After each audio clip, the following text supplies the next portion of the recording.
¿Qué tal? Buenas tardes, ¿cómo están? Espero que todos estén bien. Vamos a ver hoy el tema de antimicóticos, que es el último tema de generalidades de micología, de lo cual entonces en la próxima semana tendremos el examen primer parcial de todas las presentaciones que están subidas en Classroom en el área de clases. Entonces vamos a iniciar lo que sería antimicóticos.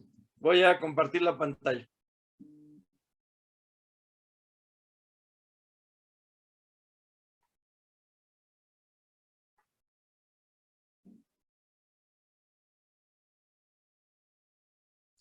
Bueno, voy a tratar.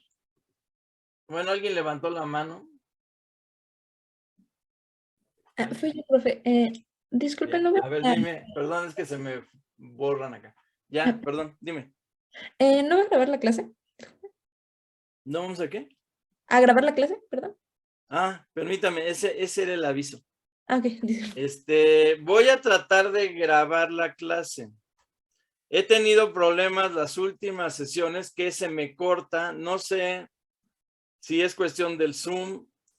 Teóricamente ya lo probé con el internet y resulta que cuando no grabo la clase, no me corta el internet, y cuando estoy grabando la clase me corta. Entonces lo que voy a hacer ahorita es tratar de grabarla. Si no la grabo, no hay problema. Tengo algunas versiones anteriores que están grabadas y que bueno, ya tienen el tema revisado, entonces se las agregaría. Pero bueno, si en dado caso me corta el Zoom y entonces vuelvo a entrar, entonces no la voy a grabar, pero de todos modos ustedes van a tener la clase de antimicóticos en el Classroom. Solo para que, bueno, ustedes no se preocupen de la información. Bueno, entonces voy a intentar grabar.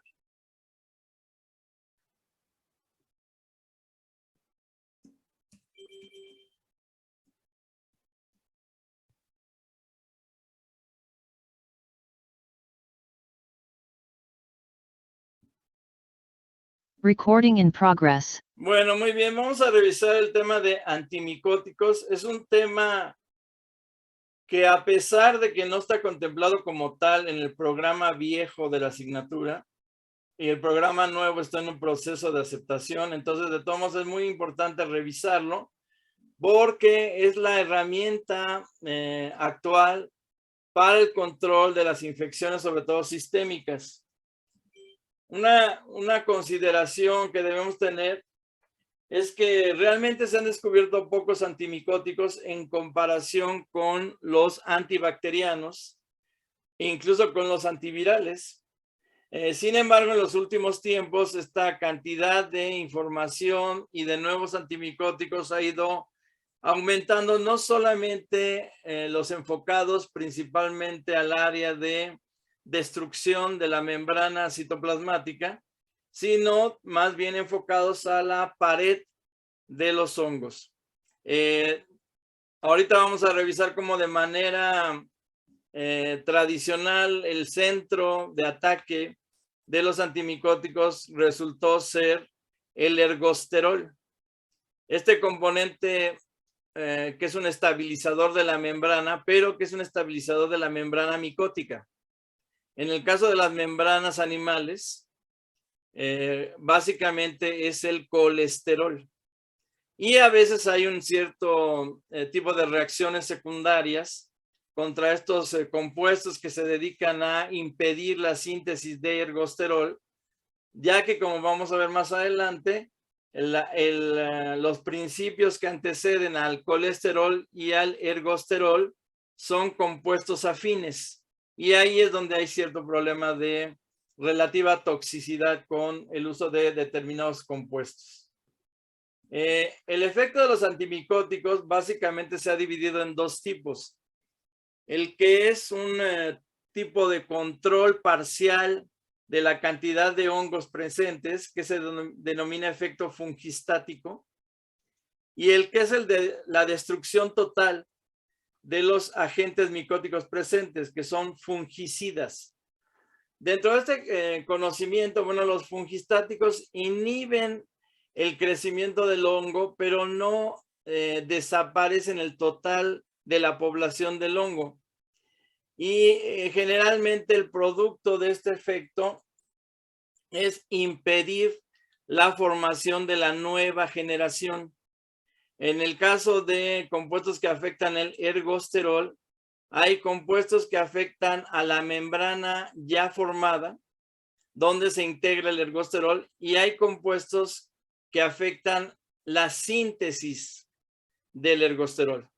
Por lo tanto, la membrana nunca se estabiliza y generalmente el producto de esto es una destrucción del hongo.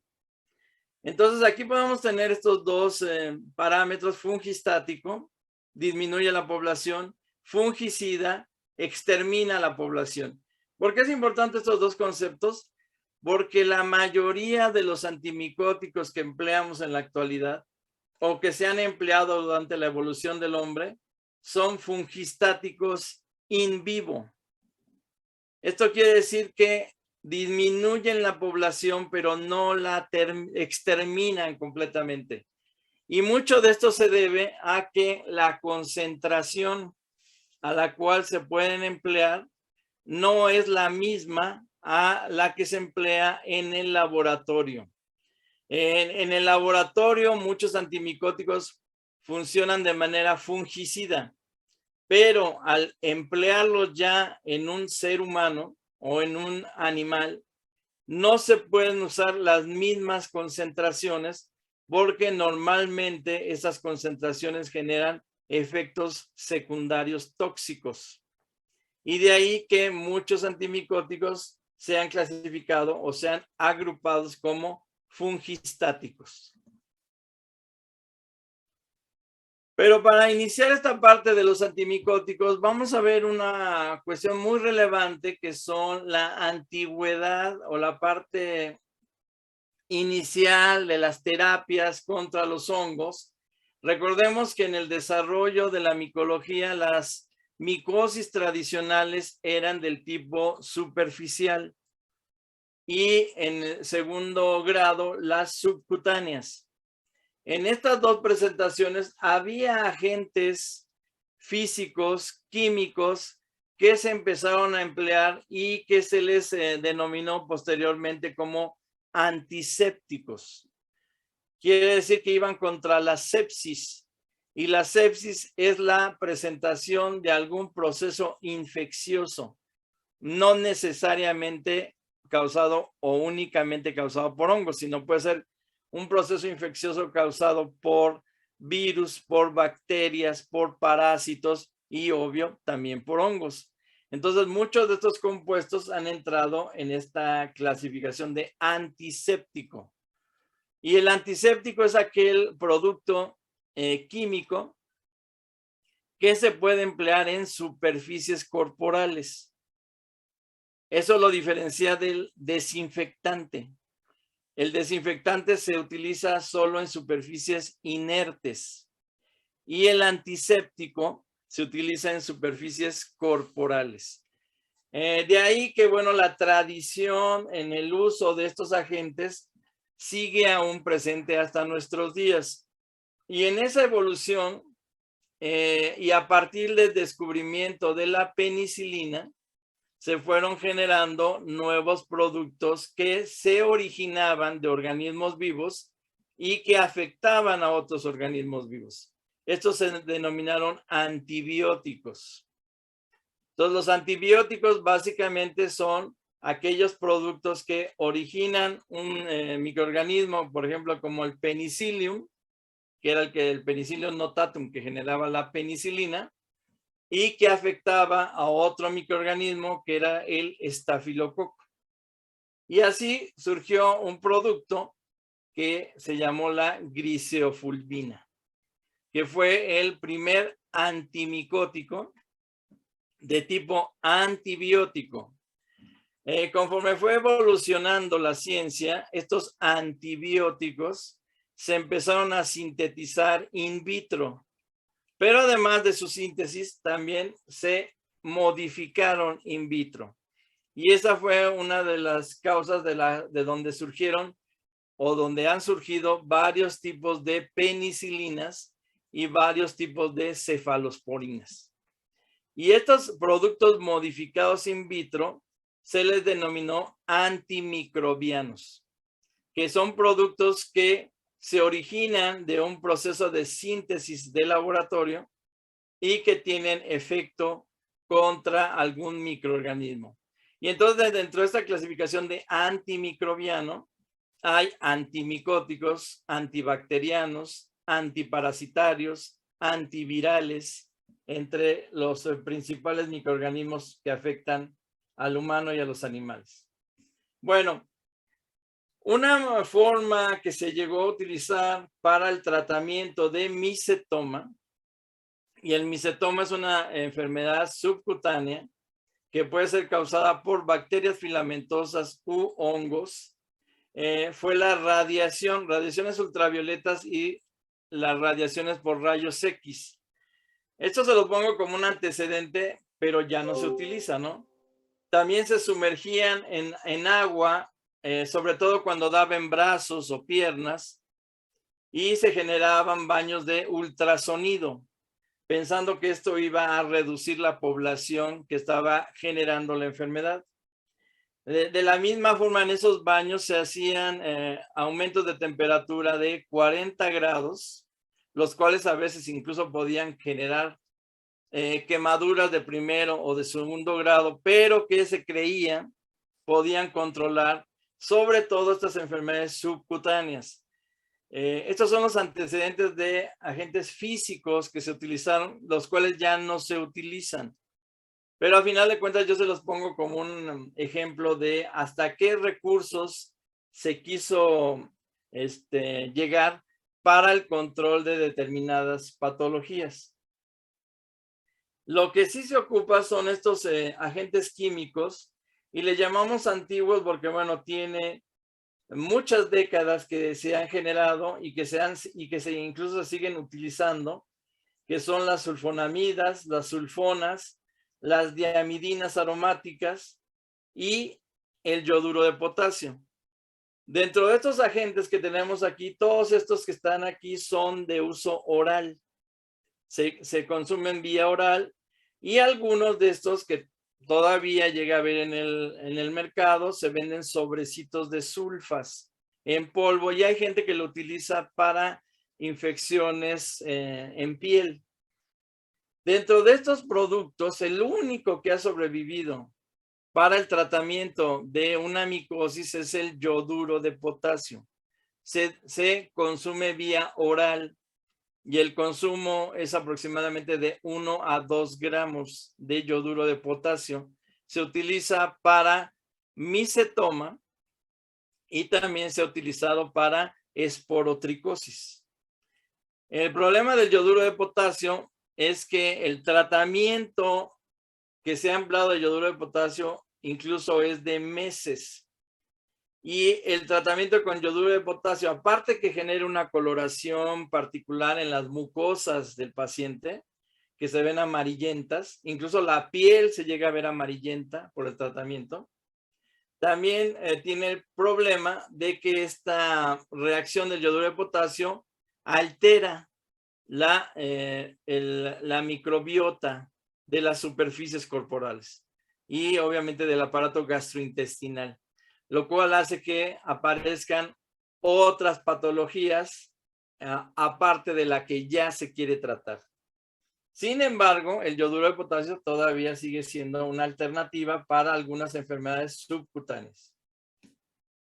Y aquí hay otra lista muy grandota, de los cuales tenemos los metales pesados. De estos, realmente el que se llegó a utilizar en algún tiempo era precisamente el mercurio, que se denominaba mertiolate.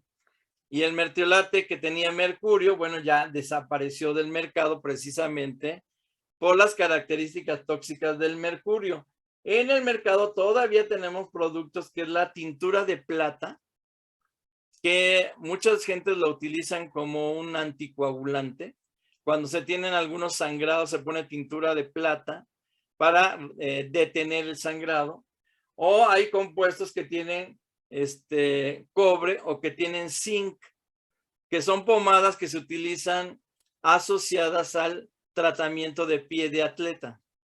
Entonces esta asociación, que las vamos a encontrar todavía en el mercado, pomadas que tienen sobre todo zinc. El zinc se utiliza mucho en pomadas que se emplean para el tratamiento de rosaduras de niños. Viene presente en cremas para niños y es muy efectivo contra el inicio de un problema que se llama la enfermedad del pañal. La enfermedad del pañal es un desarrollo de una candidosis, donde cándida por el pH y la alta humedad que se puede contener con el pañal, se desarrolla el crecimiento exacerbado de la levadura y obviamente causa daños muy aparatosos en la piel del niño. Otros productos que son los halogenados, el yodo, el cloro, el bromo. Básicamente dentro de estos, bueno, el yodo es el, como ya vimos, sigue siendo de los de utilización tópica. En cuanto a alcoholes y fenoles, bueno, los alcoholes los seguimos utilizando. Bueno, ahora en la pandemia el alcohol al 70% ha sido el pan de cada día. Y los fenoles ya se sacaron de uso comercial para antiséptico. E incluso ya también se han dejado de utilizar para desinfectante. En generaciones muy anteriores a la suya, el fenol al 5% era el desinfectante tradicional de las mesas de trabajo. El problema es que los fenoles, ya se sabe muy bien, tienen el problema de ser cancerígenos, ¿no? Entonces los fenoles, incluso había, para que vean, había atomizadores que se utilizaban para problemas de faringitis que eran hechos a partir de fenol. Nada más que la concentración de esos atomizadores era 0.4%. La de mesas como desinfectante 5% y la de antiséptico oral o bucal era de 0.4%. Básicamente también tenemos todos estos derivados de los hipocloritos que se utilizan muy comúnmente en la industria como desinfectantes de área. Y un metal que sigue apareciendo en algunos shampoos para el tratamiento de la caspa, que es una enfermedad derivada de una infección por malacesia, es el disulfuro de selenio. Este disulfuro de selenio aparece porque resulta que una característica que se ha encontrado en los hongos es que les gusta absorber los metales. Y uno de esos metales le resulta tóxico. Ese metal es el selenio, ¿sí? Y el selenio aparece en estos shampoos que tratan de prevenir, o más bien de tratar, lo que sería ya esta descamación fina en forma de gis que nosotros le llamamos caspa. Y hay productos ahora que están formados por disulfuro de selenio o ya con antimicóticos ya de efecto directo contra el hongo, como puede ser ketoconazol. Lo que se utiliza mucho ahora como desinfectante son todos los derivados del ácido benzoico, todos los benzales, y eso es lo que forma el desinfectante más utilizado en la práctica de laboratorio y que, bueno, todos lo utilizamos básicamente diluido en nuestras mesas, pero que básicamente es poco usado, aunque, bueno, ahora, por ejemplo, el antiguo mertiolate ahora se hace con derivados de ácido benzoico, se hace con benzal y básicamente se ha sustituido por el mercurio, que era o resultaba tóxico, ¿no?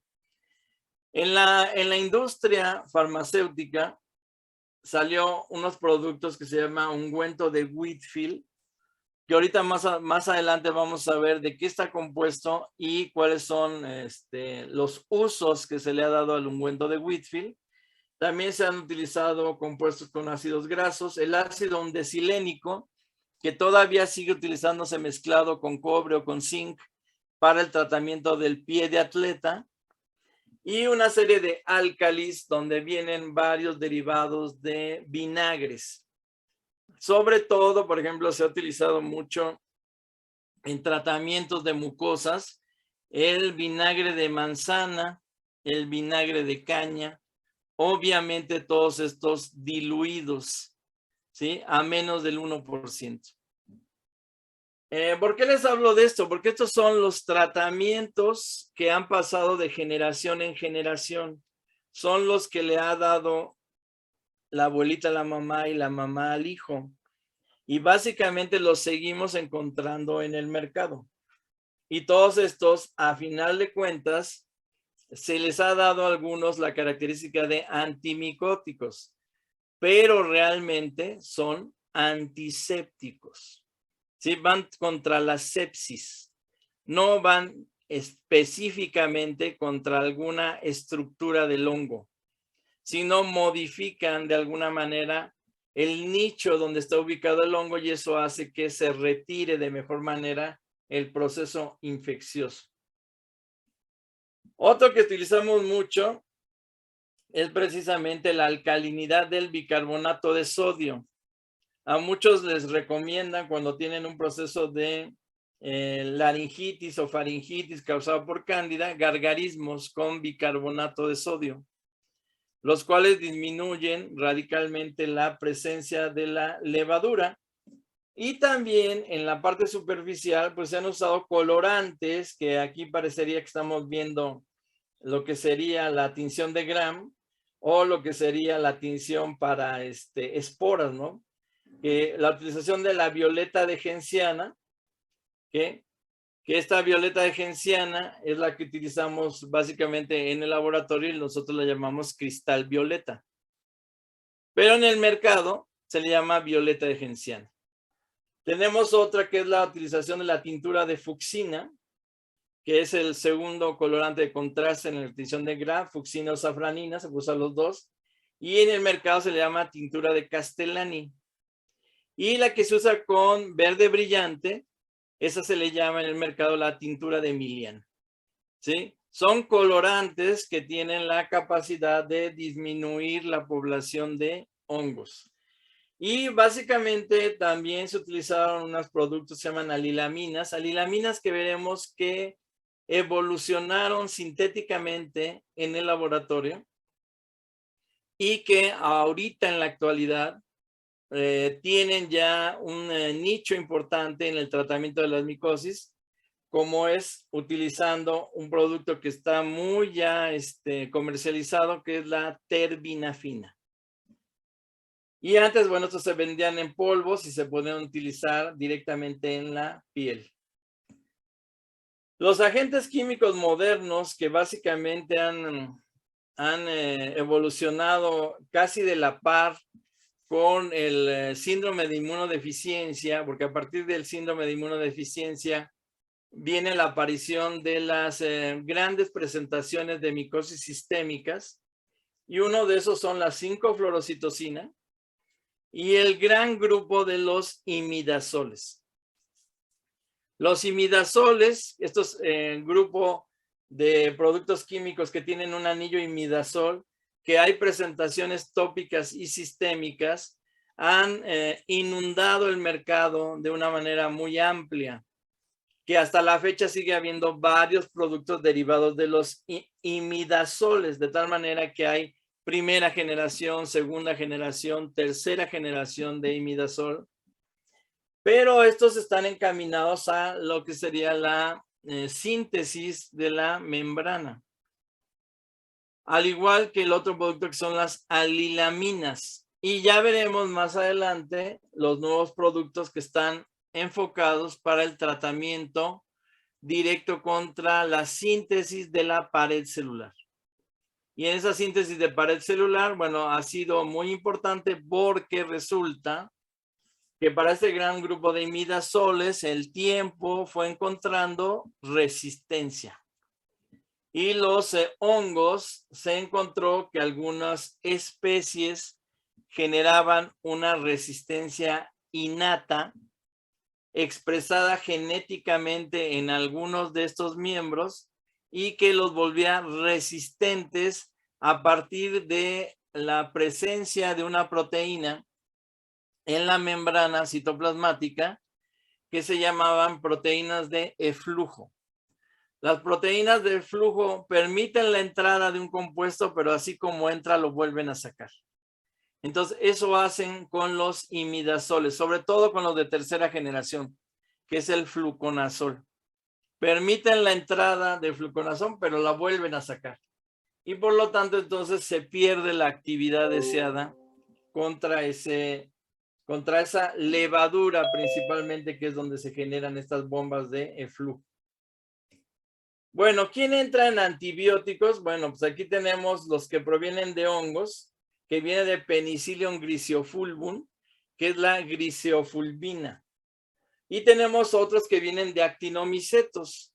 Estos actinomicetos, bacterias filamentosas, sobre todo del tipo Streptomyces, se generaron varios productos del Streptomyces, pero los dos más importantes que incluso todavía circulan en el mercado y que tienen una utilidad específica que más adelante vamos a mencionar, es la anfotericina B y la nistatina. ¿Sí? Todavía en el mercado tenemos nistatina con un nombre de producto comercial que se llama micostatin, y tenemos la anfotericina B que incluso evolucionó a una presentación intravenosa. La mayoría de los antimicóticos son de tipo oral. No tenemos presentaciones intramusculares. Y el único que se maneja vía intravenosa es una variación in vitro que se hizo de la anfotericina B, que se llamó anfotericina B liposomal, que tiene la capacidad de poder ser capturada por las células y penetrar a citoplasma. Y ahí ejercer una actividad intracelular dentro del organismo, y eso pensado sobre todo para esos hongos que utilizan a las células del cuerpo como caminos de desplazamiento, y en este caso normalmente son monocitos que capturan a hongos que pueden sobrevivir dentro de la célula como Cryptococcus, como histoplasma, y básicamente la anfotericina B liposomal se ha utilizado básicamente contra Cryptococcosis meningea. Entonces, recalcando este efecto del antimicótico clásico, bueno, porque así tal cual se ha mencionado, recordemos que básicamente el empleo de estos son antisépticos. Entonces, modifican las condiciones locales y tienen un efecto fungistático. Disminuyen la población, mas no la eliminan, ¿no?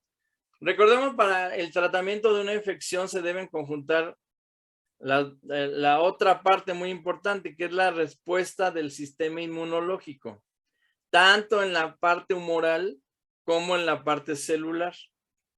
Entonces, los antimicóticos disminuyen la población, pero requiero a un sistema inmunológico capacitado, capaz de eliminar al restante de esa población. Y ahí es donde a veces tenemos problemas para la eliminación del total de la población, porque muchas veces estamos hablando de huéspedes que tienen algún factor de oportunismo, como puede ser la presencia de una enfermedad inmunodepresiva, ¿sí? Que en este caso puede ser la presencia del virus del HIV, o también puede ser en el caso de pacientes que tengan algún proceso leucémico. Dentro de esto, bueno, si hacemos un resumen de estos antisépticos y para qué se han utilizado, bueno, tenemos la tintura de yodo al 1%, que se ha empleado mucho contra dermatofitos, que aquí lo resumimos como tiña, y contra la pitiriasis versicolor, que es una enfermedad causada por malacesia. Si pensamos en cándida y pensamos en malacesia, recuerden que las dos son enfermedades endógenas. Están presentes en la superficie de la piel los microorganismos, pero requieren de un factor de oportunismo para que puedan desarrollar la enfermedad. Por el otro lado, aquí aparece ya el ungüento de Whitfield, que también lo pueden conseguir en las farmacias, que es un compuesto que tiene vaselina, ácido benzoico y ácido salicílico. Y se ha utilizado mucho contra micosis superficiales, sobre todo por lo que llamamos pie de atleta o tiña del pie. El ácido salicílico también aparece en una pomada del 1 al 3%. El ácido undecilénico, generalmente combinado con zinc o con cobre o con calcio. Y todos estos, como pueden ver, se utilizan contra dermatofitos, contra diferentes presentaciones en forma de tiña. La violeta de genciana, que ahí es lo que le llamamos los toques de violeta de genciana, se utiliza sobre todo para candidosis, candidosis oral, pero esta candidosis oral generalmente es la que se combina con la aparición de lo que llamamos herpes, herpes en la mucosa oral, o lo que algunos le llaman fuegos. Normalmente nosotros nos damos cuenta cuando ese fuego se contaminó con una levadura. ¿Por qué? Porque el fuego o la cavidad que se genera donde la mucosa está presente, ya no hay capas de protección. Esa mucosa alrededor tiene un halo blanquecino. Ese halo blanquecino es la presencia de cándida creciendo alrededor de esto. Por eso normalmente con un hisopo se daban estos toques de violeta de genciana. Ya no se ha utilizado mucho porque era demasiado notorio que alguien tenía fuegos cuando se hacía el tratamiento con violeta de genciana, porque bueno, tenía la boca toda morada, ¿no? Y eso obviamente disminuyó o ha disminuido el uso de la violeta de genciana. Pero bueno, la violeta de genciana, para los que tienen peceras, por ejemplo, es un desinfectante común. En las peceras, estas gotas de violeta de genciana o de cristal violeta como desinfectantes. Tengo la tintura de castellana y también fucsina al 1%. Como verán, todos los antimicóticos clásicos han ido contra tiñas, sobre todo contra la tiña del pie. Y en algunos casos contra pitiriasis y contra candidosis superficial. Y aquí tenemos el tolnaftato, que ese ya no está en el mercado. Las sulfonamidas, todavía hay sulfonamidas. Las diamidinas aromáticas ya no están en el mercado. Y el yoduro de potasio sí está. Y es el que mencionamos, va directamente sulfas, diamidinas, yoduro, contra actinomicetos, actinomicetoma y contra esporotricosis. Las presentaciones de enfermedades subcutáneas micóticas. Entonces hacemos un breve cuadro, que eso se lo encuentran en el Google todo el tiempo cuando buscan antimicóticos, es alilaminas bloquean formación de ergosterol de la membrana celular, inhiben la etapa de formación del escualeno, que es un precursor del ergosterol, pero el escualeno también es un precursor del colesterol. Los polienos, que se ligan a la membrana celular generando cráteres en la membrana celular ¿A dónde se pegan los polienos? Que son la anfotericina B, la nistatina, se pegan al ergosterol y al unirse al ergosterol generan un cráter de tal manera que por lisis se rompe la célula. Al gran grupo de imidazoles, que algunos le llaman azoles nada más, son los que bloquean la formación de ergosterol, pero inhiben la 14-alfa desmetilasa, que es dependiente de la citocromo P450 y que inhibe la formación de ergosterol. La grisofulvina, que es un antibiótico proveniente de Penicillium grisofulvum, tiene el gran problema que es un bloqueador de microtúbulos, por lo tanto bloquea la mitosis y tiene un efecto directo también contra la síntesis de DNA. Por eso esta grisofulvina pues ya está descontinuada en el mercado. Sin embargo, de manera histórica fue utilizado muchísimos años. La fluocitosina, o también llamada 5-fluorocitosina, es un compuesto químico, artificial, o sea, sintético, que se ha utilizado de manera muy importante para el tratamiento de criptococosis. El problema que tiene es que afecta en la síntesis de DNA y de RNA, lo cual obviamente genera efectos secundarios indeseables. Pero en la actualidad no se ha encontrado un producto más eficiente que esta 5-fluorocitosina porque tiene la capacidad de penetrar la barrera hematoencefálica y pasar al líquido cefalorraquídeo. Cuando, por ejemplo, en el caso de Cryptococcus meningia, está presente Cryptococcus precisamente en esa región del líquido cefalorraquídeo entre las tecas del cerebro, ¿no? Y tengo un producto que son, digamos, de los más recientes, que es la equinocandina, que tiene la capacidad de inhibir la síntesis de lo que serían carbohidratos de la pared del hongo. Actúa sobre la síntesis de glucanos y dentro de esta síntesis, bueno, esto le da inestabilidad a la pared celular y a partir de esto, bueno, pues se puede entonces generar la destrucción del hongo. Esta utilización de compuestos contra la pared es lo que se ha venido empleando ya últimamente, como les mencionaba, debido a la resistencia que ha tenido la aparición de cepas resistentes contra azoles de última generación. Entonces aquí si los dividimos, básicamente todos los que acabamos de hablar son los polienos, y ahí tenemos los dos representantes que siguen activos, anfotericina B y nistatina, y de los imidazoles que han pasado a lo último, que son los triazoles, que tenemos a estos que son imidazoles, clotrimazol, oxiconazol, miconazol, econazol y ketoconazol y butconazol, de los cuales están en el mercado de manera activa clotrimazol y miconazol, y de los triazoles, que son de los que más recientes, el que está muy activo es el fluconazol, y hay productos en el mercado que vienen con itraconazol. En cuanto a las alinaminas, el representante más distribuido en nuestro país es la terbinafina.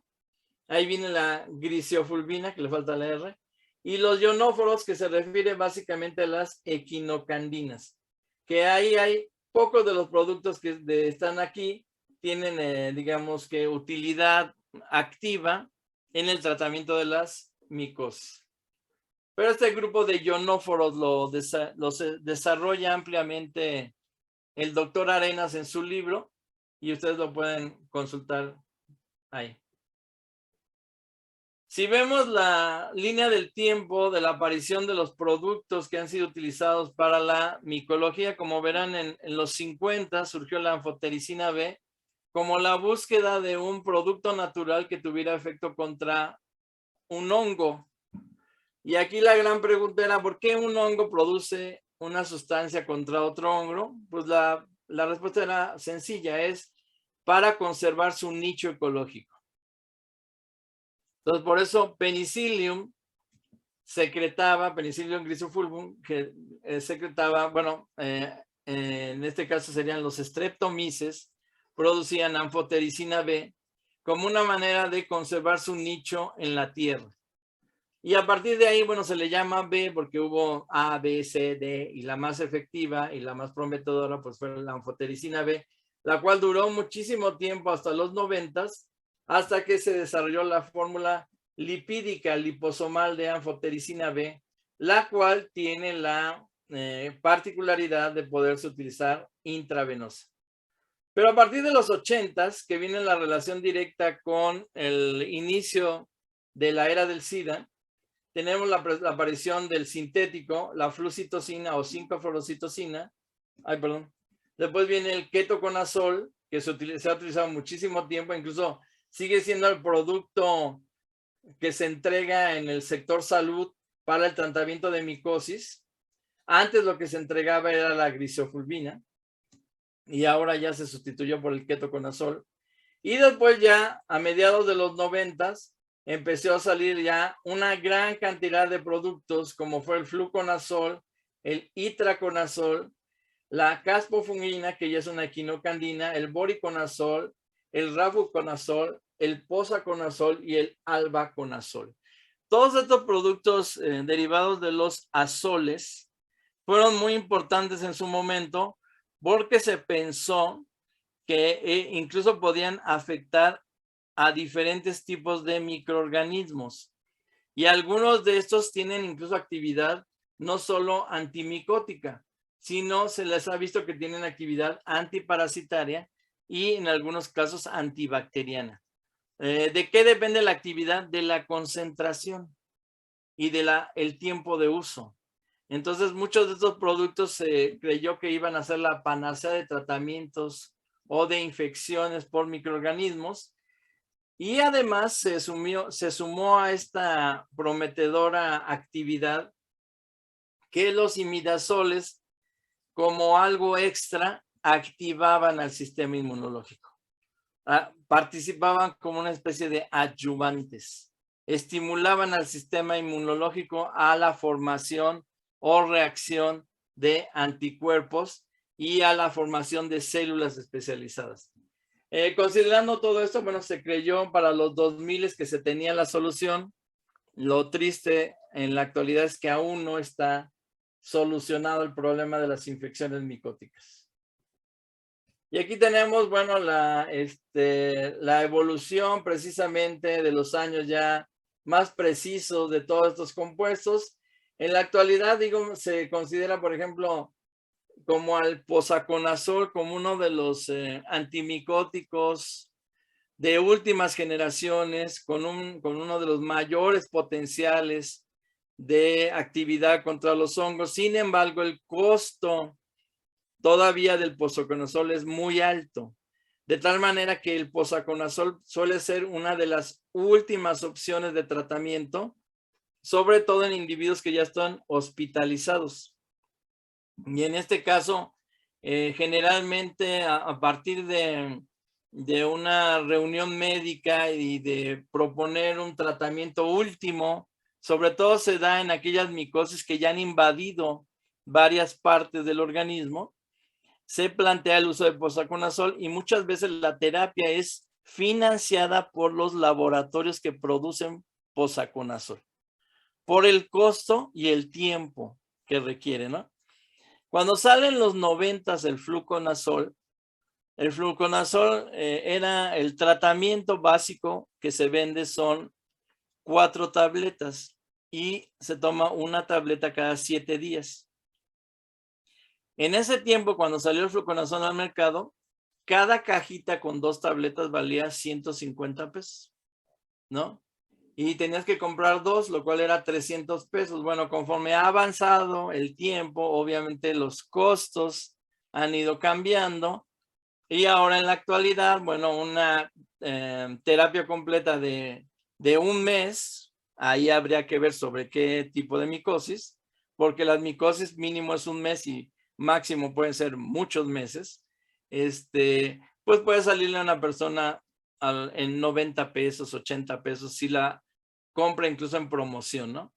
Pero estos productos han ido bajando conforme va avanzando el tiempo y salen nuevos productos. Entonces, ahorita estamos viendo qué es lo nuevo que va a salir. Pero lo importante de estos productos es que muchos se han estado encaminando más hacia la pared del hongo que hacia la membrana del hongo. Y aquí vean ustedes, en 1959 es cuando está la grisiofulvina que duró muchos años, incluso hasta los 2000, y que después ya fue descontinuado primero en Estados Unidos y segundo en México, ya que se acabó toda la producción que se había hecho en estos dos países, ¿no? Bueno, entremos a los poliénicos, que son los antibióticos, que ya hablamos de la nistatina y de la anfotericina y del microorganismo productor, que es Streptomyces. Estos poliénicos entran de este grupo que se llaman macrólidos. Y los macrólidos, básicamente, muchos de ellos tienen un impacto directo contra los ribosomas, ¿no? Y dentro de esta actividad, bueno, pues los polienos, en este caso en particular, estos macrólidos, su efecto directo es sobre la formación de cráteres o de ductos en cuanto se unen a los ergosteroles y generan entonces poros de comunicación. Básicamente, entonces, al unirse a estos ergosteroles que están intercalados en la membrana citoplasmática, van a generar estos poros y entonces la destrucción de la célula es inminente. Pero para darse esto, la membrana tiene que estar totalmente formada. Entonces, quiere decir que el efecto de los polienos se da sobre hongos ya maduros o ya formados totalmente. Si dividimos por algunos datos esto de la nistatina, bueno, la nistatina se produce por Streptomyces nursei o albulus. Dependiendo la concentración puede ser fungistático y fungicida. Ya hablamos que en general la concentración a la que se usa para el tratamiento en humanos y animales es fungistática. Y la otra tiene la problemática del espectro de acción, que es reducido y generalmente va contra cándida. Esto en unos casos diríamos, bueno, pues esto obviamente haría que se descartara, pero la ventaja que ha tenido la nistatina es que es un producto que se generó una versión comercial en gotas. Se hace una suspensión y con un gotero se pone en la boca del paciente. ¿Quiénes son los pacientes donde más se utiliza la nistatina de este tipo? Los niños. Entonces, la nistatina ha sido muy buena para controlar el sobrecrecimiento de cándida en todo el aparato gastrointestinal y en el caso, por ejemplo, de aparecer lo que se denomina la enfermedad del pañal. De tal manera que esa es la presentación que ha sobrevivido, la que viene en polvo. Pero cuando se desarrolló todo esto, ¿sí? Había tabletas, había ungüentos, había óvulos vaginales. Todos estos han desaparecido del mercado y lo único que queda es el polvo. Una parte muy importante de los tratamientos antimicóticos que quedamos, que casi todos son vía oral, ¿sí? Es la reacción adversa. Y la reacción adversa de algunos de ellos, por ejemplo, en el caso de la nistatina, es producir dermatitis por contacto. Otro ser generar fotosensibilidad. Y una parte muy común en el uso de antimicóticos, y sobre todo de estos de macros y de azoles, es generar náuseas, vómito y diarrea. De estos productos, muchos de ellos generan náuseas, de tal manera que cuando el paciente lleva una semana tomando el producto, las náuseas generan que el paciente ya no se lo quiera tomar. Y entonces, la gran problemática es que hay tratamientos incompletos, ¿sí? Y en este caso, bueno, esta ha sido la razón por la cual se trató de buscar tratamientos que generaran las menores molestias gastrointestinales. Y ahorita vamos a ver cómo fue evolucionando precisamente considerando esa idea. La otra es la anfotericina B, que esta la produce otro Streptomyces, que es nodosus. Tiene efecto fungistático y fungicida. fungicida en el laboratorio, fungistático en el paciente. Y aquí sí depende mucho obviamente de la concentración, pero esta concentración se vio que en el caso del empleo de la anfotericina B, se tenía que disminuir tanta la concentración en el paciente debido a los efectos adversos como era la hipersensibilidad o la toxicidad, que podía ser incluso 80% de tipo renal, que lo que se trató fue de disminuir la dosis lo mínimo posible, lo cual obviamente pues dejaba de tener el efecto deseado. Y aquí fue donde apareció la combinación de dos tipos de productos, uno un antibiótico como la anfotericina y el otro un antimicrobiano como la 5-fluorocitosina. ¿Sí?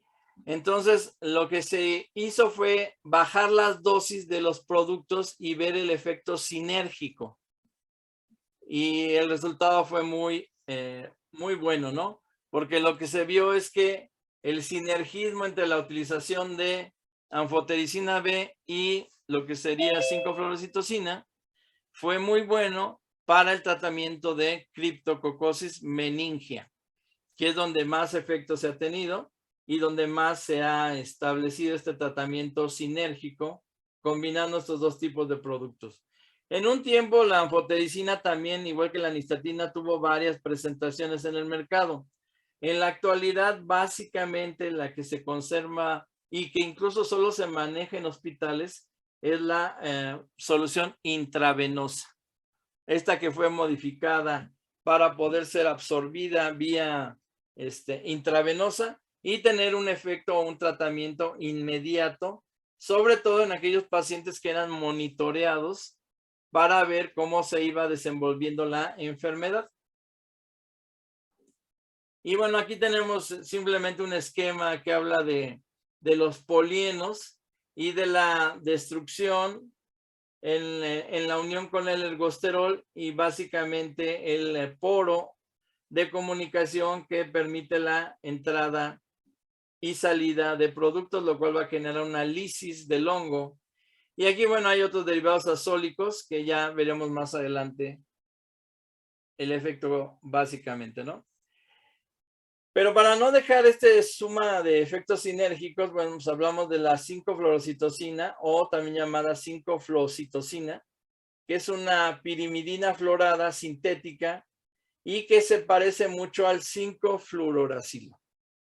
La acción es interferir en síntesis de ácidos nucleicos, ya que se sustituye el uracilo por el 5-fluoruracilo y con esto se altera la síntesis de proteínas, lo cual ocasiona la muerte del hongo y también interrumpe la síntesis de DNA por acción de la sintetasa de timidilato que inhibe el proceso de replicación. In vivo es fungistático e in vitro es fungicida. Esto se debe a la concentración a la cual se puede utilizar y como mencionábamos, bueno, por eso se ha empleado de manera sinérgica junto con la anfotericina B. En cuanto a reacciones adversas, aparentemente no hay ninguna importante. Sin embargo, se empezaron a encontrar toxicidad por parte del uso de la 5-fluorocitosina. Y eso fue porque no se cumplía el metabolismo de eliminación de este 5-fluoruracilo.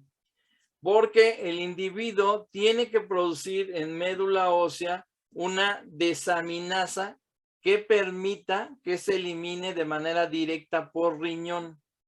Si no se elimina de manera directa, entonces se almacena y almacenarse produce toxicidad. Entonces, una de las primeras pruebas para poderle dar uso a la 5-fluorocitosina es que el paciente produzca a nivel de médula ósea la desaminasa de citosina. Si no la produce, entonces no va a poder ser un recurso para el tratamiento porque le va a generar toxicidad. Claro que esto se descubrió muchos años después. Y aquí nada más les pongo una que ya no se usa, pero bueno, la van a oír muchas veces porque pues, es la digamos, la precursora del tratamiento antimicóticos, que fue la grisiofulvina. Es un antibiótico que básicamente, bueno, en el humano es fungistático debido a la concentración que se puede utilizar en el laboratorio, es fungicida, y tiende a eliminar los hongos, ya que altera el crecimiento de las hifas, les causa un enroscamiento. La hifa, como hemos visto, pues es una estructura que va creciendo de manera radial y de esa manera radial va invadiendo los tejidos. Bueno, esta presencia de grisiofulvina genera un enroscamiento de la hifa y este enroscamiento se llama factor rizante o curling factor, de tal manera que esto hace que la parte más activa del hongo no pueda tener contacto con la célula y por lo tanto se impide el parasitismo. Esto sobre todo se ha visto en los lugares donde tenía la invasividad o se retenía la invasividad en la superficie de la piel donde había la presencia de queratina, ya que el hongo era incapaz de utilizar a la queratina y seguir su crecimiento. Pero además encontró que interfería en la división nuclear y evitaba la replicación del DNA, ya que inhibía la mitosis en metafase al alterar los microtúbulos que formaban la cromatina. Obviamente todo esto fue a restringir el uso de las concentraciones de grisiofulvina, de ahí que mucha grisiofulvina era más bien para cuestiones tópicas. Sin embargo, mucho tiempo se dio grisiofulvina oral. Y uno de los gran problemas que tenía la grisiofulvina oral es que causaba dolores de cabeza, tenía manifestaciones dermatológicas y de una manera muy frecuente efectos gastrointestinales, como era la náusea, el vómito y la diarrea. Y para colmo, se encontró que podía generar estados de hepatotoxicidad. Entonces, sumado todas estas reacciones adversas, bueno, pues el resultado fue sacarla del mercado y ahorita pues ya no hay este recurso para el tratamiento de las micosis. Muy bien, entonces ahora podemos pasar a lo que sería el grupo, este gran grupo de los imidazoles. Y de los imidazoles básicamente, bueno, son antimicóticos que primero son de amplio espectro. Una ventaja muy importante, pueden actuar sobre diferentes formas del hongo que es filamentosa o levaduriforme, pero sumado a esta actividad que le daba un plus, que podían tener incluso actividad contra otros microorganismos como la actividad antibacteriana, antiprotozoarios, antiparasitaria, y este efecto de, bueno, mato al hongo, pero además estimulo el sistema inmunológico, ¿no? Inmunos estimulantes. ¿Cuál es la actividad de esto? Es dañar la síntesis del ergosterol. Y entonces las nuevas generaciones salen o crecen o se desarrollan con una membrana inestable y esto obviamente causa la muerte del hongo, básicamente. También se ha visto que algunos de estos grupos inhiben enzimas mitocondriales como la citocromo oxidasa, peroxidasa y catalasa, lo que causa acumulación de peróxidos y lisis de la célula. Estas acciones sobre la cadena respiratoria han sido razones por las cuales los primeros azoles se han empezado a descontinuar, porque se ha visto que sí llegan a tener un efecto secundario en el paciente. Y esos primeros azoles, pues tenemos el ketoconazol. El ketoconazol, que es un producto que tiende a desaparecer en muy poco tiempo. Bueno, dentro de estas vías de la membrana celular, bueno, ahí tenemos el ergosterol, la vía de síntesis. Todos estos provienen, como ya mencionamos en una transparencia, el escualeno es el precursor precisamente de la vía de síntesis del ergosterol. Y en el caso de los azoles, inhiben una enzima que genera el cambio de escualeno a ergosterol. Esta es la 14-alfa desmetilasa, o en algunos libros dice demetilasa, que son las dos maneras en que se nombra, y que básicamente lo que ocurre es que cuando no hay la conversión del escualeno al ergosterol, se generan esteroles dentro de la célula.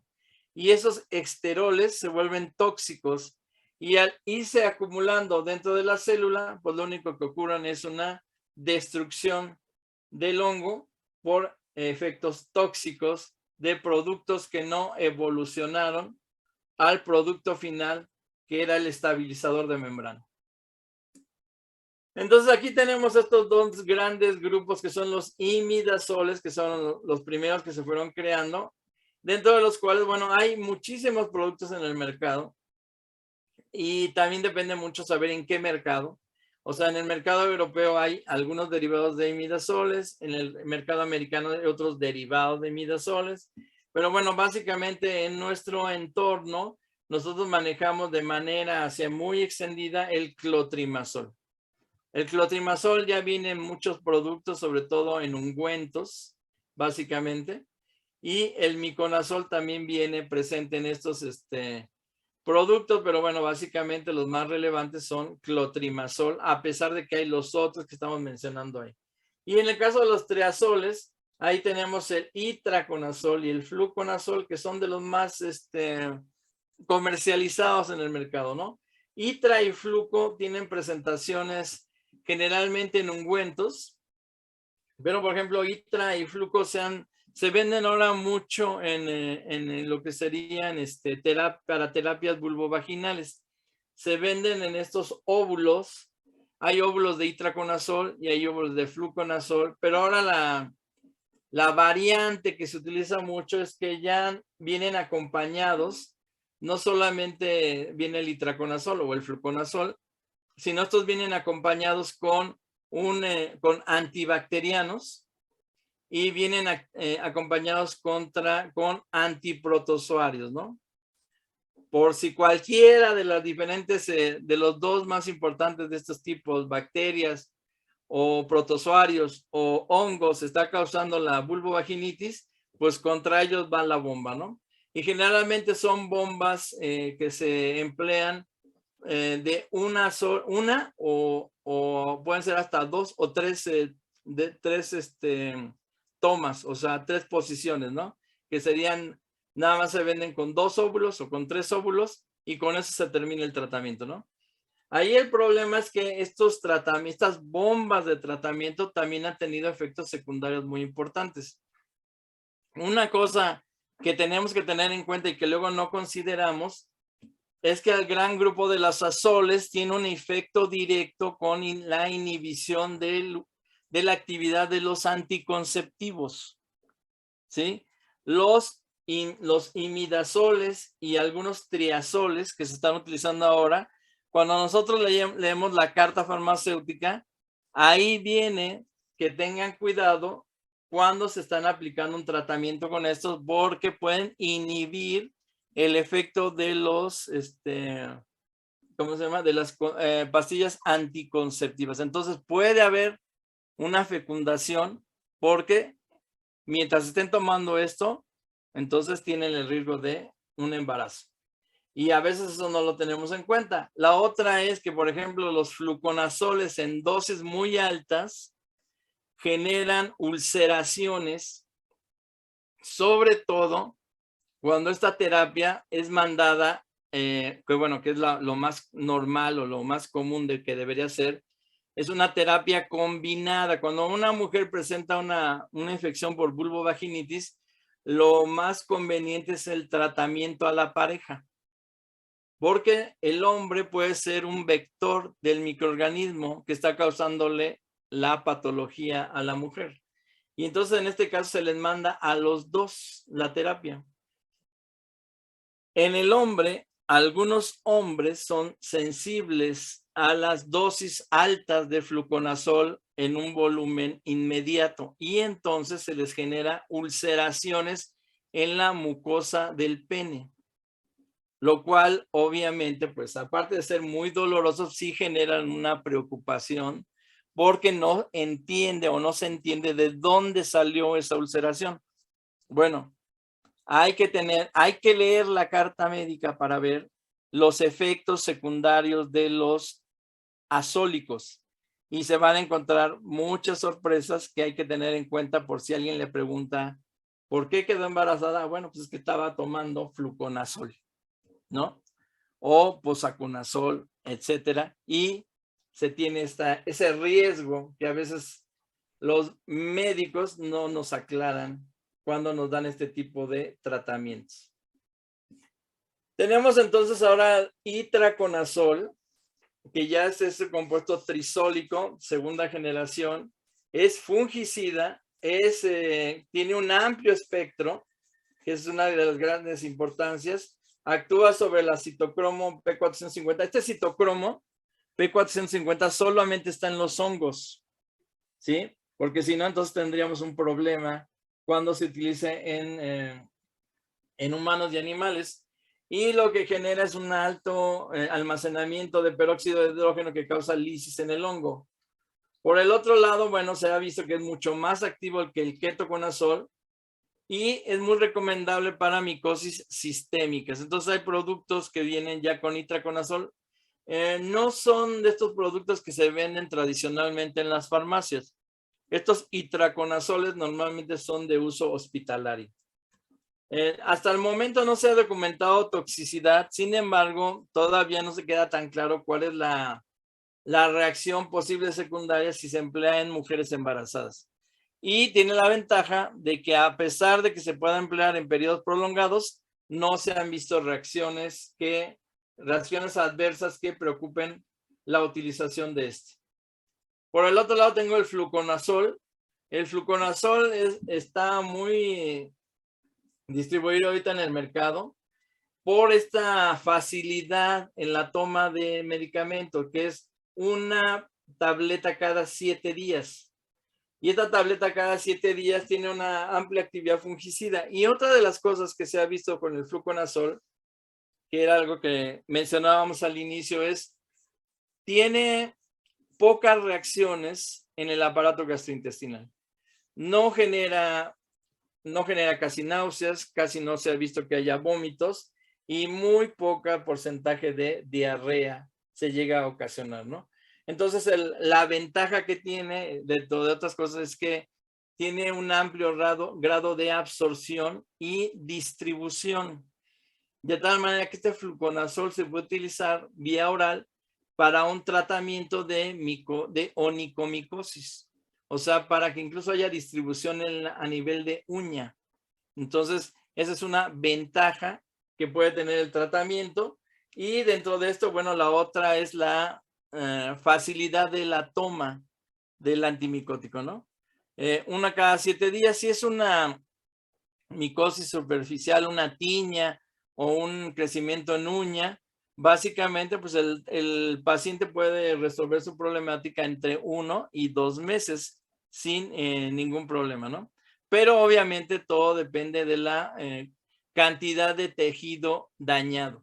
Eso es muy relevante para la resolución de la patología. Entonces, muchas veces el problema es que la gente se lo toma un mes y sí se ve disminución en el daño, pero sigue existiendo todavía un pequeño porcentaje, lo deja de tomar y lo único que pasa es que pues vuelve a aparecer la micosis, ¿no? Entonces más bien no es que haya desaparecido, simplemente estaba escondido. Por ejemplo, una cosa que ocurre mucho en la onicomicosis es que se trata la superficie de la uña, pero los hongos, algunos de los hongos como cándida o como algunos dermatofitos, tienden a crecer en lo que se llama la parte germinal de la uña. Esto que vemos como blanquecino al inicio entre la uña y la piel. Ahí en esa parte germinal muchas veces no penetran los antimicóticos tópicos. Entonces por eso en algunos casos cuando se ve extendida la micosis siempre se recomienda un tratamiento combinado, que sería un tratamiento tópico y un tratamiento sistémico, y dentro del sistémico, bueno, pues fluconazol puede ser una de las opciones. Aquí vemos precisamente la ruta de biosíntesis del colesterol. Vean, desde el ácido acético pasa a mevalónico, después sigue el escualeno, y aquí es donde vamos a entrar a las que vamos a ver a continuación, que es la terminafina que produce la escualeno epoxidasa, que impide la conversión de escualeno al lanosterol. Y después vienen los azoles que por la 14 alfa desmetilasa o demetilasa bloquean la producción del lanosterol a ergosterol. Pero vean aquí lo importante del cuadro de síntesis es que el anosterol es el precursor del colesterol en animales, del fitoesterol en las plantas y del micoesterol, que es el ergosterol en los hongos. Entonces, ahí es donde los azoles llegan a tener estos efectos secundarios, porque bueno, sí llegan a tener cierto efecto en la síntesis del colesterol animal, aunque se ha visto que bueno, este efecto es menor en cuanto al beneficio de usarlos, ¿no? Y de ahí brincamos precisamente a las alilaminas, y las alilaminas son estos productos que, como ya vimos, van a bloquear la formación del anosterol, y por lo tanto con esto ya no se va a sintetizar ergosterol. Y estos compuestos sintéticos constan de 2 anillos de benceno, uno es el naftil y el otro es el grupo amino. Tienen una importante actividad fungicida e interfieren en la epoxidación del escualeno. En el mercado, básicamente en el mercado nacional, el que tenemos es la terbinafina, y básicamente se vende como pomada para efectos de tratamientos de micosis superficial o subcutánea. De ahí que se haya usado contra Sporotrix contra Histoplasma, contra Aspergillus, aunque bueno, se ha visto que en el caso de dermatofitos suele ser eficiente, pero si la micosis es causada, superficial es causada por cándida, ahí no es tan eficiente, ¿no? Entonces ahí lo primero que tenemos que ver es esa micosis, de qué tipo de hongo es el que la está causando. ¿Es un dermatofito, es un microsporum, un tricofitón, un epidermofitón? O si es una cándida, y bueno, se ha visto que hay una gran presencia de onicomicosis por cándida y también una buena presencia de onicomicosis por Aspergillus. Entonces, si es cándida, no es el recomendable. Si es dermatofito o Aspergillus, sí es el recomendable.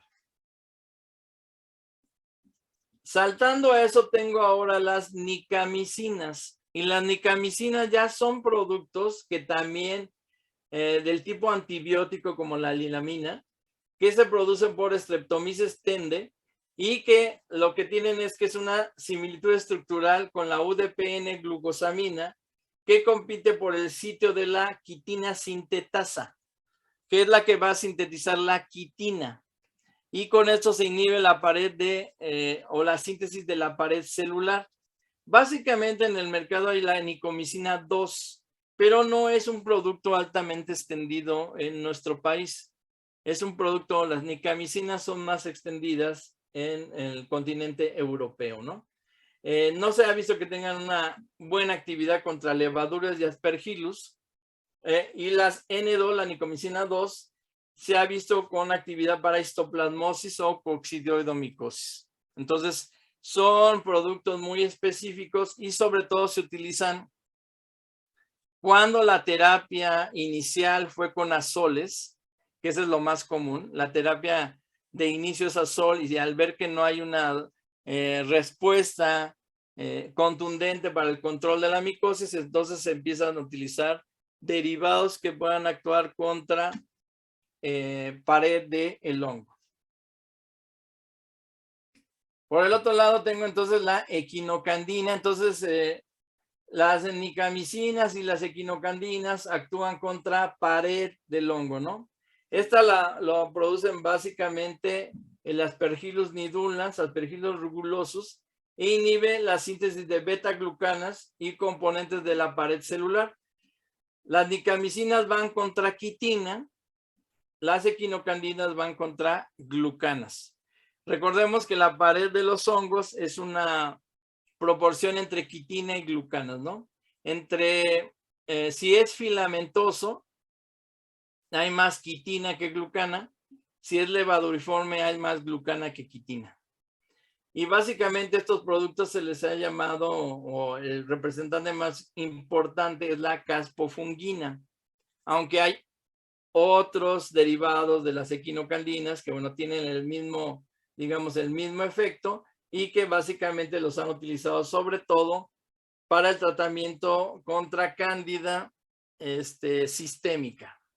que es uno de los más importantes. Aquí habla que principalmente contra Candida albicans, bueno, se ha visto que hay un muy buen efecto contra varias especies de Cándida y que se ha utilizado como el segundo recurso después de una terapia con azoles.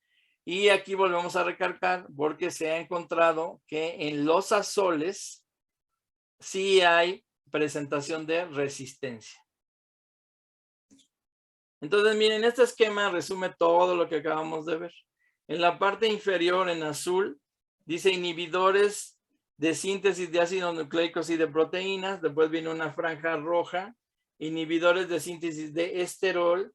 Y después viene uno, inhibidores de síntesis de pared celular. Y aquí tenemos, bueno, al representante, ¿no? La 5-fluorocitosina y el signo negativo en un círculo quiere decir que inhibe. Entonces ya sabemos que tiene un efecto inhibitorio contra DNA y contra síntesis de proteínas, obviamente inhibiendo al RNA. Y después tengo la terbinafina, esta alilamina, que impide la conversión escualeno-lanosterol. Después tengo el azol, que impide la conversión lanosterol a ergosterol.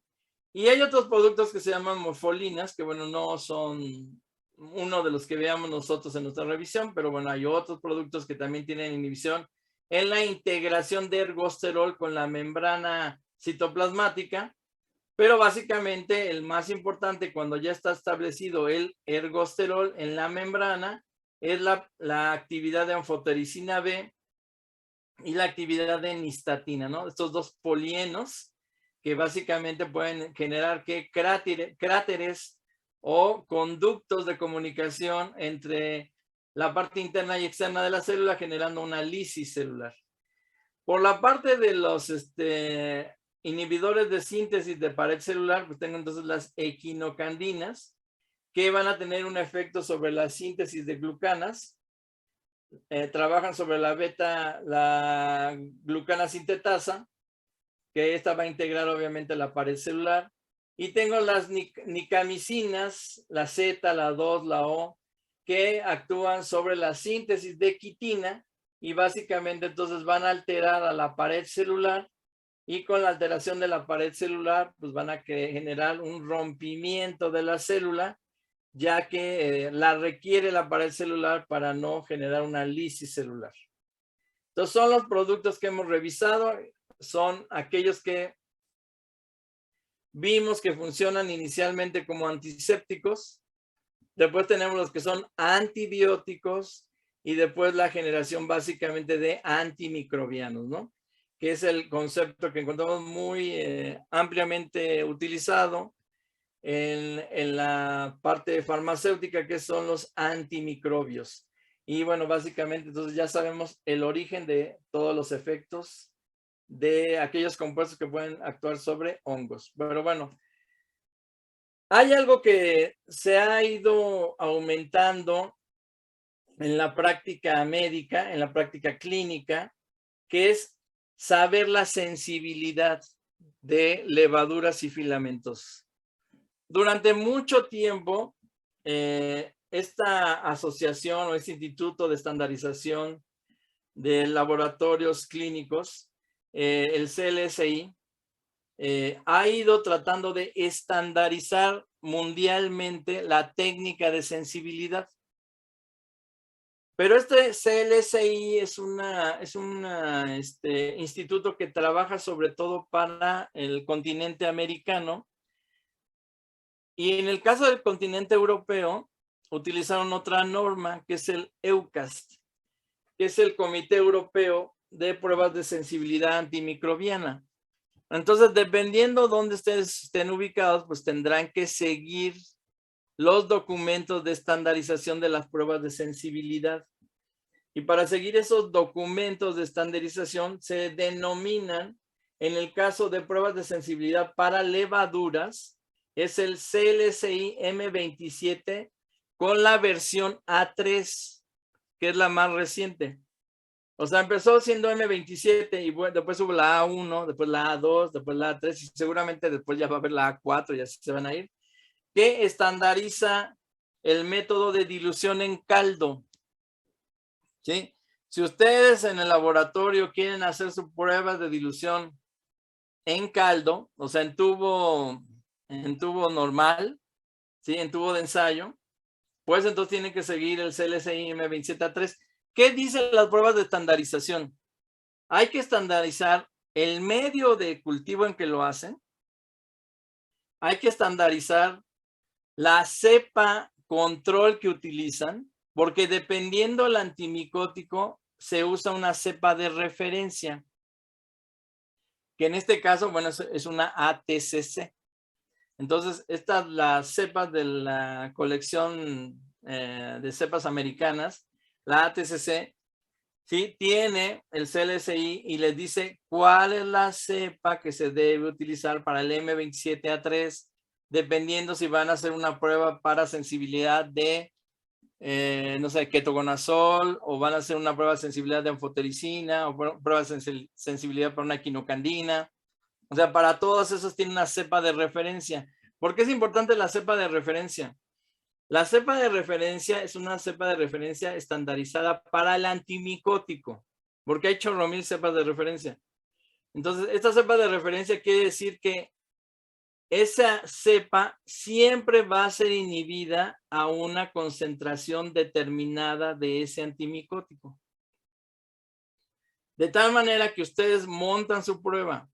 Y si la cepa de referencia no se inhibe a la concentración que dice el CLSI, entonces su prueba tiene un error. Y no pueden declarar que hubo sensibilidad. Y aquí hay algo muy importante. Normalmente cuando nosotros hacemos prueba de sensibilidad, lo resumimos en algo muy sencillo. Si no creció, es sensible. Y si creció, es resistente. Pues no es así en el CLSI. Hay rangos de resistencia donde crece y hay rangos de resistencia donde también es sensible, pero crece. Entonces, esos rangos tienen que ser corroborables con la cepa de referencia. Si no tienen cepa de referencia, no pueden decir que su sistema funciona adecuadamente. Por lo tanto, si van a hacer pruebas de sensibilidad, lo primero que tienen que tener son las cepas de referencia. Si van a hacer una prueba de CLSI para difusión con discos, donde ustedes pueden comprar los discos ya impregnados con el antimicótico, en la primera dilución en caldo, ustedes tienen el antimicótico y lo preparan a la concentración que se recomienda, con la cual van a iniciar la dilución. Porque son pruebas de dilución, o sea, van a ir de una concentración mayor a una menor. Entonces, ¿para qué? Para encontrar lo que se llama la concentración mínima inhibitoria, que es aquel punto en el que de manera visual nosotros no vemos crecimiento en el tubo. Esa es la concentración mínima inhibitoria, ¿sí? Pero esa concentración mínima inhibitoria yo tengo que comprobar que de veras se murieron todos. Entonces, ¿cuál es la manera de comprobar? Tomo una muestra de ese tubo donde aparentemente no creció nada y la siembro en un agar rico para crecimiento, que normalmente es en SDA. Y compruebo realmente que, bueno, y agarro la última dilución donde no creció y las siguientes. Y las siembro. Normalmente se agarran las 3 siguientes. Las siembran. Si no hay crecimiento en la que ustedes, por ejemplo, que fue la dilución, nada más por ponerle un número, ¿qué sería? La 16, que no, hablando de una proporción de dilución, que ahí dicen, bueno, es que no hubo crecimiento en la dilución 1 en 16. Bueno, porque acuérdense que aquí se hacen, son las que se hacen para antimicóticos, son diluciones dobles. Entonces es 2, 4, 8, 16, 32, 64, 128, 256, etcétera. Entonces pongamos que aquí dicen, en el caldo yo no veo que creció en la 1 en 16. Y siembro la 1 en 16, la 1 en 32 y la 1 en 64. Y resulta que tampoco tengo crecimiento en el agar en la 1 en 16. Entonces digo, la MIC fue 1 en 16. Y cuando yo lo siembro en un agar, entonces obtengo la mínima concentración fungicida. O sea, donde ya no creció realmente ningún hongo. Entonces puedo tener en el mismo rango, en el mismo punto de dilución, la inhibitoria y la fungicida. O sea, los dos pueden quedar en 1 en 16. Pero ¿qué tal si yo siembro y la 1 en 16 sí crece, pero la 1 en 32 ya no? Entonces yo tengo la MIC es 1 en 16 y la mínima concentración fungicida es 1 en 32. ¿Sí? Esa es la manera de corroborar que realmente están teniendo la destrucción total con el agente que están probando. Pero bueno, muchos les basta con obtener la MIC, no hacen la mínima concentración fungicida, porque así está establecido y los rangos, las tablas de sensibilidad, pues vienen en el CLSI. Ahora, los documentos para la prueba de sensibilidad y los datos de rangos de sensibilidad los vende el CLSI en sus documentos. Entonces, ustedes tienen que comprar la norma M27A3 o si van a usar la M44A, pues tienen que comprar la norma, ¿no? Entonces, todo depende si lo van a hacer, pues tendrán que comprar la norma porque esa pues no se regala. La tienen que adquirir cada vez que salga la modificación. En las de disco, aquí se trata de hacer una difusión en el agar. Entonces se hace en agar. Y normalmente en esta difusión en agar es una concentración determinada de antimicótico. Hay una dilución en cada disco. Y entonces vamos a ver en cuál se generan halos de inhibición y en cuál no se generan halos de inhibición, ¿no? Esa es la técnica M44A. Eso es para las cuestiones de todos los afiliados al CLSI, que les digo, la mayoría son de América y uno que otro perdido de Asia. Y en el caso de EUCAST, estos son documentos que ejerce la Unión Europea.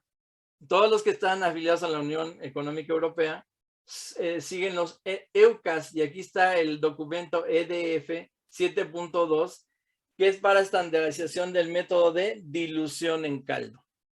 Y entonces, dependiendo de dónde anden, tendrán que ver cuál metodología van a utilizar para la sensibilidad. Entonces, recuerden, no es tan simple como tener un agar, hacer una extensión del microorganismo problema y ponerle un disco, ¿no? Así no se resuelve la sensibilidad. Necesitan comprobar que el sistema funciona. Por ejemplo, cuando se hace caldo, el caldo que se utiliza acá no es glucosa caldo o el glucosa saburo caldo. El que se usa es RPMI, el que se usa para medios de cultivo. Se crecen RPMIs. Entonces tienen que tener RPMI con glutamina para hacer el crecimiento de las pruebas de caldo. Si van a hacer pruebas para filamentosos, donde aquí el gran problema de los filamentosos es la estandarización del inóculo. En el caso de las pruebas de levaduras, se estandariza de acuerdo al nefelómetro de McFarland, que se utiliza mucho para bacteriología, y generalmente utilizan el 0.5 del nefelómetro de McFarland, es el que se estandariza para el inóculo. Lo mismo se hace para las levaduras, se utiliza el 0.5 de McFarland, nada más que la cantidad de microorganismos es mucho menor que si fueran bacterias, ¿no? ¿Por qué? Porque el tamaño es mayor de una levadura y por lo tanto la densidad óptica se da con una menor cantidad de microorganismos y a veces eso hay que estandarizarlo en el laboratorio. En el caso de estandarizar las pruebas para filamentosos, generalmente ahí se estandarizan por el conteo de esporas. Y en ese conteo de esporas lo hacemos básicamente en la cámara de Neubauer, como si fueran ¿cómo se llama? Glóbulos blancos. Así es como estandarizamos el número de esporas que vamos a poner por prueba. Y obviamente tiene que ver la estandarización del CLSI, que ahí es el método de dilución en caldo, es el M38A2. Y si fueran a hacer por difusión en disco, es el M51A, donde también vienen las pruebas, las cepas de referencia que tendrían que tener para conseguir este tipo de sensibilidad. Ahora, antes era un relajo adquirir las cepas de referencia, ¿no? estaba un poco complicado. Ahora ya hay muchos distribuidores médicos que te las compran en Estados Unidos y te la importan y obviamente te la llevan al laboratorio. Entonces ya más bien ahora es cuestión de tener el dinero para poder adquirir la cepa, no tanto ya conseguirla, ¿no? Y en el caso de Europa, bueno, en la estandarización para filamentosos a través del método de dilución en caldo es el EUCAS EDEF 9.1 y son de las técnicas que ahora hay que tener en cuenta que, bueno, se pueden utilizar y que pueden estar disponibles siempre y cuando se sigan al pie de la letra las recomendaciones de los documentos estandarizados. Que esa fue la gracia de estos dos grupos, el CLSI y el EUCAS, que estandarizaron el método, porque cada quien obtenía datos muy diferentes de sensibilidad. Y lo que se encargaron los CLSI es que se pusieron a juntar todos los datos que van emitiendo los diferentes países a partir de sus sistemas de salud. El CLSI los va juntando, va generando una media, una desviación estándar y a partir de ahí genera entonces los rangos de sensibilidad y de resistencia. Pero bueno, miren, aquí están algunos métodos que se han utilizado y que están presentes en el mercado, que lo pueden encontrar de manera directa y que también hay que seguir la regla del documento que los acompaña, que son el uso de discos de papel o incluso de tabletas, donde lo que se trata de ver aquí es la estandarización del método de difusión en agar. Y en este método de difusión en agar, lo importante son precisamente los halos de inhibición. Cada uno de estos documentos trae sus rangos y obviamente lo que tienen que seguir es algo muy importante, es el grosor del agar de la placa donde van a hacer la prueba. Y obviamente el medio de cultivo recomendado. Ahí es donde a veces tenemos problemillas, ¿no? Y en ese sentido, bueno, si ustedes siguen eso, lo único que hacen es medir con un vernier el halo de inhibición y compararlo con los datos de sensibilidad y resistencia que vienen acompañados con estos productos. Uno que se vende en México y que alguna gente lo utiliza es que se llama E-Test. El E-Test es una banda impregnada con un antimicótico a diferentes concentraciones. Si ustedes se fijan, parece como un halo de cometa. Este halo de cometa es en la parte superior, es donde está la mayor concentración y se va disminuyendo. Y aquí va la nomenclatura de la concentración. Entonces ustedes siembran, ponen la banda de E-Test y van a ver el halo de inhibición. ¿Cuál va a ser el MIC? Va a ser precisamente a donde llegue el último halo de inhibición y será reconocido por el número que tiene el E-Test, que le dirá la dilución a la cual están encontrando la concentración mínima inhibitoria. Ahora aquí, esto es muy importante del E-Test, hay que hacer una correcta siembra del agar. Esto que hacen aquí, donde quedan huecos aquí, quiere decir que el inóculo fue sembrado de manera errónea. No hubo una adecuada distribución del inóculo. Por lo tanto, entonces, muchas veces veo aquí como pareciera que se inhibió, no. Lo que pasa es que no lo inocularon correctamente. Y eso es algo que tenemos que tener mucho cuidado cuando estemos manejando tanto las pruebas de difusión en agar. Aquí vemos una completa distribución del inóculo y se ve muy claro el halo de inhibición. Y aquí vemos una gran cantidad de espacios donde no creció el microorganismo. Una incorrecta inoculación. Tenemos otros ejemplos de halos y lo importante, yo aquí lo veo para que vean, es la incorrecta inoculación. Esto, o sea, ¿esto qué es o qué significa? ¿Qué significa estas áreas de aquí? ¿No? ¿Qué significa que se vea más clarito y se vean varios puntos ahí dentro? O que veas cepas aquí dentro del halo de inhibición. ¿Sí? Si te consta que tu sembrado fue correcto, ¿no? Lo que estás teniendo aquí es que hay organismos resistentes dentro de ese grupo de organismos que sembraste. tendrías que revisar la pureza de tu inóculo. Porque luego pues vemos todo levaduras y resulta que hay combinación de levaduras, ¿no? Entonces ahí tendríamos que revisar que nuestra levadura está correctamente aislada y que solo estoy metiendo un solo género especie. Cuando meto una mezcla de microorganismos, pues me puede pasar esto. No todos se van a comportar igual. Cuando siembro de manera inadecuada, pues puede haber un lugar donde a lo mejor aquí esto ocurrió porque cuando se solidificó este agar, se solidificó incorrectamente y quedó un borde que cuando pasaban el hisopo, pues era como si se hubieran saltado un tope, ¿no? Entonces, hay que revisar toda la parte de preparación correcta de agares, grosor correcto de la placa de agar. Recuerden que en este cuando se utiliza la técnica de Kirby-Bauer para antibacterianos, son 4 milímetros de grosor. Así debería ser siempre, 4 milímetros. Eso garantiza la correcta y homogénea difusión del antibacteriano. En el caso de hongos, se acepta incluso a veces hasta grosores de 8 milímetros. O sea, quedan casi al borde, muy cercanos al borde de la base de la placa, porque todo depende cuánto tiempo van a dejar a esos hongos. Si es para levaduriformes, se pueden dejar a 4 milímetros. Si es para filamentosos, obviamente lo van a dejar más tiempo y por lo tanto a veces se acepta de 6 o de 8 milímetros de grosor. Y aquí lo que estamos viendo precisamente son igual espacios vacíos en la siembra. Si ustedes entregan esto a quien le esté revisando la prueba, pues obviamente les va a poner un tache porque estuvo mal el inóculo.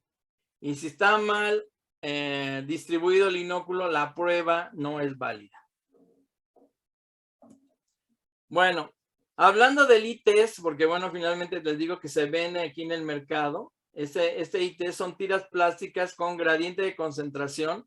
Se incuban, si es cándida, 24 a 48 horas, que son levaduras de crecimiento rápido. Neoformas es un poquito más lenta, 48 a 72. Se utiliza, el medio es RPMI glucosado, o puede ser Müller-Hinton con glucosa y se le puede colocar azul de metileno para visualizar mejor el halo de inhibición. Se tiene que utilizar un inóculo de 0.5 de McFarland para siempre y cuando sea cándida. ¿Por qué en cripto? En cripto depende si la levadura cripto tiene cápsula. Sí, si tiene cápsula, ahí a veces el problema de tener la cápsula es que aumenta el tamaño y por lo tanto hay veces que se recomienda incluso utilizar uno de McFarland, ¿no? Depende del tamaño de la cápsula. La concentración mínima inhibitoria, bueno, se hace de la lectura del punto donde se corta la elipse y ahí resulta entonces la concentración mínima donde hubo inhibición del antimicótico. Y aquí tenemos varios ejemplos de malos sembrados y de diferentes crecimientos, donde, bueno, vemos halos de inhibición muy poderosos, pero aquí mi problema es que aquí veo que como que disminuye el crecimiento, pero acá también, entonces, como verán, es muy importante el inóculo. Y la otra es, las tiras son costosas, entonces esto lo único que llevaría es pues a una llamada de atención porque están desperdiciando las tiras y la prueba no es correcta por la deficiencia del inóculo. Un halo muy característico, vistoso, importante para la lectura del mix sería este o sería este. Estos de los más bonitos, ¿no? Donde se ve precisamente la distribución a las diferentes concentraciones de este halo, como les digo, que como si fuera la parte del cometa, donde aquí vamos a leer la lectura de MIC para la interpretación final y bueno, diríamos entonces para el antimicótico que utilizamos, cuál fue la MIC que resultó. Pero en esto yo les hablaba de que había una MIC y que había una concentración mínima fungicida y ya les explicaba cuál era la diferencia, ¿no? Pero en el caso de los filamentosos, ahí sí tenemos un problema. Ahí en los filamentosos hay un concepto que se llama concentración efectiva mínima. ¿Y esto qué quiere decir? Yo siembro un filamentoso y resulta que veo que sí crece. Y entonces digo, pues no hubo inhibición, ¿no? Porque sí genera un crecimiento radial de un determinado diámetro. Entonces digo, no creció. Entonces, cuando yo lo reviso,